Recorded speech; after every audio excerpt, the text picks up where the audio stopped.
Hello and welcome to season 4 of the NGO Whisperer Show. My name is Dr. Carolyne Opinde. I am the founder of the NGO Whisperer and the convener of the NGO Whisperer Masterclass, the official sponsors of the NGO Whisperer Show. Here at the NGO Whisperer, we provide technical support to nonprofits and social enterprises so they can successfully impact people's lives. Joining us today for part 1 of Demystifying Endometriosis is Elsie Wandera. She is the founder of Endometriosis Foundation of Kenya, a member of the World Endometriosis Organization Steering Committee, and a menstrual hygiene management champion. Elsie, welcome to the show. Thank you so much, Dr. Opinde, for having me. It's such a pleasure to be here and to just be sharing my story. Really honored to be here. Thank you so much. For those who may remember, we featured Elsie Wandera in one of our magazine issues, and we invite you to go onto ngowhisperer.com/magazine to read her story. Today, you'll get to hear her story as we are demystifying endometriosis. Before we get into that, Elsie, share with us, who is Elsie Wandera? So thank you for having me once again. My name again is Elsie Wandera, and I'm from Nairobi, Kenya. I'm 41 years old, and I have been running the Endometriosis Foundation of Kenya since 5 years ago. And I am really passionate about it. And the reason is because I'm also a patient, but I'll talk a little bit about that a little bit later. I wear multiple hats. I'm the CEO of Heroes for Change. So that's a social enterprise. And I am also the CEO of another organization called My Heart Scripted that just focuses on just helping women unlock their purpose and pursue the path of purity. And so for me, I think I really love being in the grind and in the middle of all the action and just making sure that young people have the same opportunity, if not better than what I had when I was growing up, just in terms of just helping them find themselves and realize their purpose and really live out their full potential. So and in addition to that, I really love my country. It's an amazing place. It's actually the best place to be. Wonderful. As we look at demystifying endometriosis, share with us, what is endometriosis? Well, endometriosis is a whole body disease. And for a very long time, it was, the focus was around just defining it as a reproductive health issue, but it's not, because I think over the years, they have the scientists and the doctors themselves, and even the patients, have discovered that it is a disease that affects the whole body. So what happens is the lining that grows inside our uterus as women, and that we shed every month, that is usually then found outside of the uterus, and that is what is called endometriosis. And it's a very it's a condition that causes a lot of pain, especially around the pelvic area. And the symptoms also that present for this condition include painful bowel movement, or even just painful, normal, just going to the toilet and stuff like that can be quite abnormal or uncomfortable. And there's also other issues like abdominal pain and stuff like that. And when lesions also manifest themselves, that actually now grow to become ovarian cysts, or what people call endometrioma, that's how the disease presents itself. But just to simplify it, and we hate to use this term, it's like a painful period, but it's not that. It's just not a bad period, because this is something that affects women even outside of like their period days. So in a nutshell, that is what endometriosis is, and it affects 1 in 10 women. So imagine with me, Dr. Opinde, if you're seated in a group of like 50 people and all of them are women, it's likely that 5 of them are suffering with endometriosis. And so, yeah, that's really the thing that I think breaks my heart about endometriosis, is that there are a lot of women who are suffering with it who don't even know what to call it, or whether it has a name, or whether it's normal, because I think we come from a culture where we've normalized period pain. And for a lot of women, they feel like, or they've grown up knowing that they're supposed to suffer this pain by themselves, silently, without involving the rest of even their family or their friends, etc. They're supposed to suffer in silence, and that has been the reason why, in my view, that there has been a delay in diagnosing for most of those women. Speaking of diagnosis, when did you find out that you had this condition? So I started my period when I was about 13, I think, to 15, around about that age. And I remember that I was diagnosed definitively when I was 26. So between 15 and 26, those are quite a number of years. But imagine with me that meant that every month or so I would be in an ER. I had regular absenteeism from school or work, even just participating in social activities. That was difficult for me. I think a passionate one that I recall was, one day being stuck at home with my father, and because we come from Africa, and in Kenya, those are things that you don't have a conversation about with your father. And I remember he's the one who rushed me to hospital. It was such an awkward conversation. So yeah, thinking about like diagnosis, for example, on average, for a lot of women around the world, and not just in Africa or Kenya alone, it takes a minimum of about 8 years on average for them to be diagnosed with endometriosis.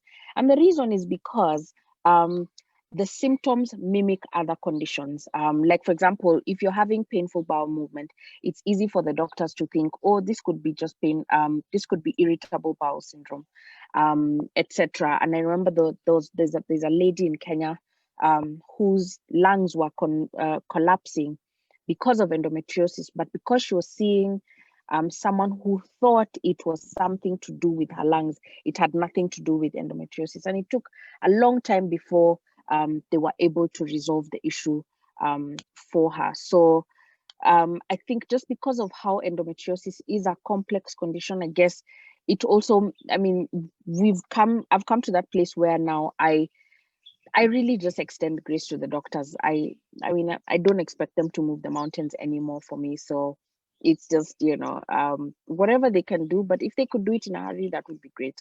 But just because of how complex the condition is, and how there's not a lot of support, even from a research perspective, it's very underinvested. There is very little data out there, even about Africa, and the women who suffer with endometriosis from an African perspective. So I think we've got quite a bit to do, or quite a bit of a journey to get past before we get to a good place, at least, as the Endometriosis Foundation of Kenya. Thank you for that. You've spoken about being taken to the hospital. When you get there, what help have you been receiving from the doctor so far to help alleviate the pain? And even after you had been diagnosed with it at the age of 26 up to your age now, what medical intervention, support, medication have you been taking to ease the pain? Yeah, so a lot of painkillers. Like I think I know painkillers, a lot of them. And it's quite an unfortunate thing that, my friends also just, whenever they think about me, or whenever they come to me, they know that Elsie has all the painkillers. So if you're ever in pain, you need to just talk to Elsie. But one of the things that has happened to me over this period is I've had 4 surgeries to manage the pain, to manage the symptoms, and at the time, during all those, at least 3 of the surgical procedures was to remove or to relieve the organs that were attached together as a result of the lesions and the adhesions that is caused and formed by, because of endometriosis. And just the presence of lesions can really, just the organs that are within, like wherever it is, the organs tend to then attach themselves. And I remember the last surgery that I had, I think the doctor was found that I had a frozen pelvis. And what that means is that the uterus, the fallopian tubes and the ovaries had attached themselves all together and had formed like this almost like ball. And that's what he had to work to just relieve. And that's really the pain and the challenge that any woman goes through, because whenever a woman will describe the pain, she'll talk about, yes, the pain of, yes, the physical pain, but she'll feel like inside within her, like there's a pull, there's a tug of war going on. Like she can't move, she can't turn as easily or as comfortably as other women would. So there are things like hormonal treatments that I've had to go through. And that, of course, comes with its own side effects, because imagine with me, it's like inducing menopause. So I would have to go through the menopausal symptoms at a very early age. I remember at 26, I was so irritable, the mood swings that would come, the headaches, the spotting consistently. So that did not quite help. But the gold standard for treating endometriosis is excision surgery, which is what I went through last year in August, and I'm just crossing my fingers and praying to the Lord that this is actually the last surgery that I will ever have to go through. But unfortunately for me, I lost my ovaries.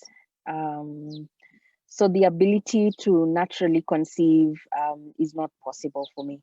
So despite the interventions, and I really applaud the doctors that have tried to help me and work with me.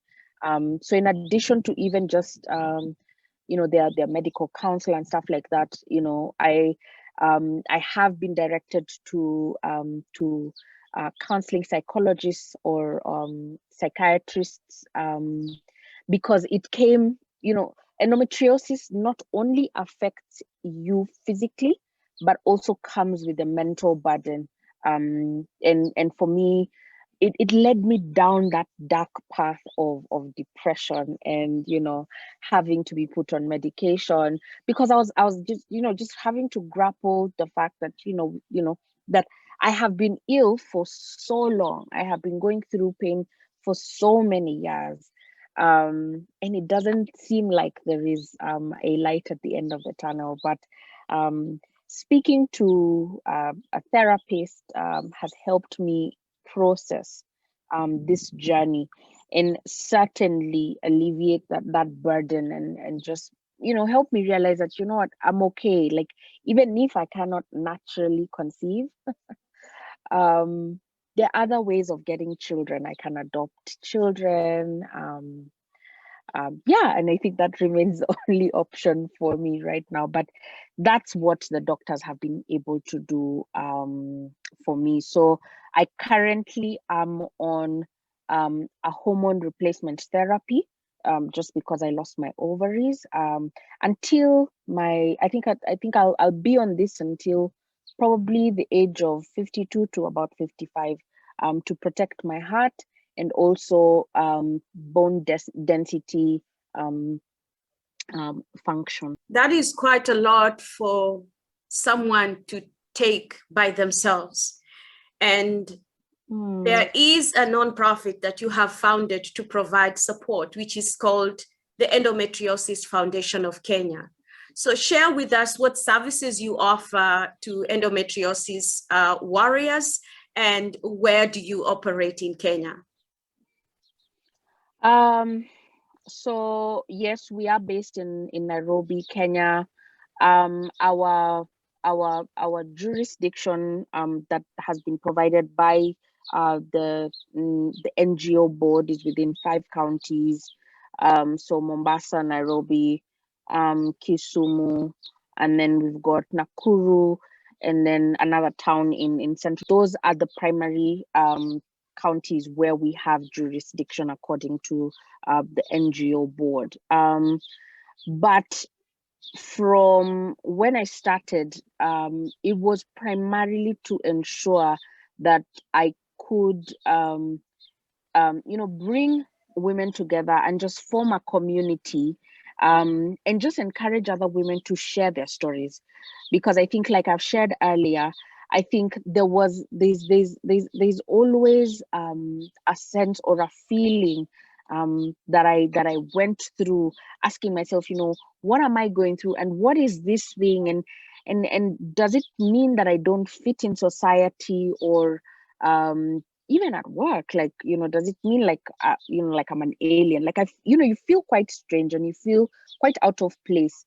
And so was to just make sure that, one, I could bring women together to share their stories, because I realized there were a number of women who were continuing to suffer in silence. And not only the older women, but even young girls who are unable to even share their stories, and come out and feel safe about sharing it without the judgment from other people. I think one of the things which I remember very, very well is that in high school, like when I would miss class, or I would be in pain and I would be taken to hospital, some of the comments, and I mean, like, I don't blame them, because they did not know the other students, but one of the things that they kept saying, and I hear that even till today, is that I was feigning in my illness in order to miss out on physical activities. And therefore there's this thing that and a common narrative, especially within the workplace, and even just amongst older women, is what are you going through that we haven't gone through? So that pain is dismissed quite early. And for you as a woman, having to just assure yourself and reassure yourself constantly that that nothing is wrong with you. The pain is actually certainly an issue, but it does not mean that there is anything wrong with you. It doesn't take away from your capacity to perform. So that's the function of the Endometriosis Foundation of Kenya, really to bring women together and just be a part of community where they can share their stories and just be validated. Because I think one of the other things and the challenges that we face is even the medical practitioners can be quite dismissive, which is quite shocking. Sometimes you're like, but you're the medical experts, you should be able to understand this condition. But we know that this condition is very misunderstood, even amongst the medical practitioners. So that's the other place, and that's the other role that we play as Endometriosis Foundation of Kenya, is to challenge, like the obstetrician gynecologists, practitioners, and even just other practitioners in general, because we have to think about endometriosis not only stopping with the gynecologist, but other doctors as well, because endometriosis might present itself in the bowel. That might need a completely different expert to deal with. It can present itself in the kidney. That will need another doctor. But our primary focus has been ensuring that we can raise awareness, not only to the general public, but also the doctors and the caretakers who are around the endometriosis warriors. But in addition to that, I think it's just, advocacy for us is a big deal. So sitting in organizations and partnering and collaborating with private sector and public sector, for us is a big thing, because we know that we are quite a small voice. It's a small voice, yet it is a big number of women who are affected. And I don't know if I mentioned this, that the number of women who suffer with endometriosis worldwide, if you brought them all together, would be enough to actually form the 8th largest country in the world. That should be enough for the government and even the scientists who are out there to do actually something about it. I think for me, it remains a pain point that it's till today, we still do not know the cause of endometriosis, or do not have a cure, a medical cure for endometriosis. So for us, that's the role that we play, is challenging the stakeholders who are playing in this field and in this arena, to make sure, one, can we make sure that that endometriosis patients are heard and that their pain is validated and that they're given the proper care?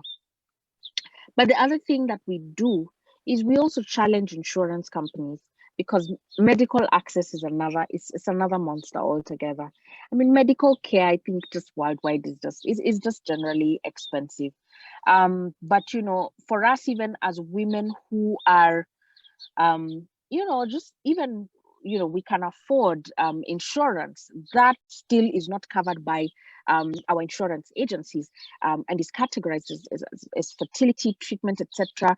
And therefore, most of the expenses to either for that concern surgery or the treatment, if you're doing a hormone treatment, for example, or just contraceptives or anything, because you're managing endometriosis, will not be covered by the insurance company. And so we try to just engage with them and just try and see how best they can provide cover, even for the women who have access. Because I think for us, it's about how do we make sure that we give women a decent experience, that even as they're going through the pain and you know, that this disease is impacting the quality of their life, that they can actually have equal access to medical care. Thank you so much, Elsie Wandera, for joining us today for part 1 of our show, as we were discussing demystifying endometriosis. Ladies and gentlemen, we invite you to connect with Endometriosis Foundation of Kenya and learn more about endometriosis, and for women and girls who are suspecting they may be living with endometriosis. We invite you also to connect with Endometriosis Foundation of Kenya. Go on social media, go on their website and find out what support you can get. As we have heard, there are endo buddies who can walk through this journey with you and hold your hand as you go through life to ensure that you live a healthy and enjoy your life. So we thank you so much, Elsie. We are so honored. It was a pleasure. Ladies and gentlemen, we invite you to subscribe to our YouTube channel and follow us on social media. Do not forget to sign up for our upcoming masterclasses that we have set aside for you for the month of July to December 2021. You can go to ngowhispera.com/masterclass. Next week, we will continue with this topic, demystifying endometriosis, with our guest, Elsie Wandera. Thank you for joining us today. As always, it's all about connecting people, raising funds, and impacting lives globally.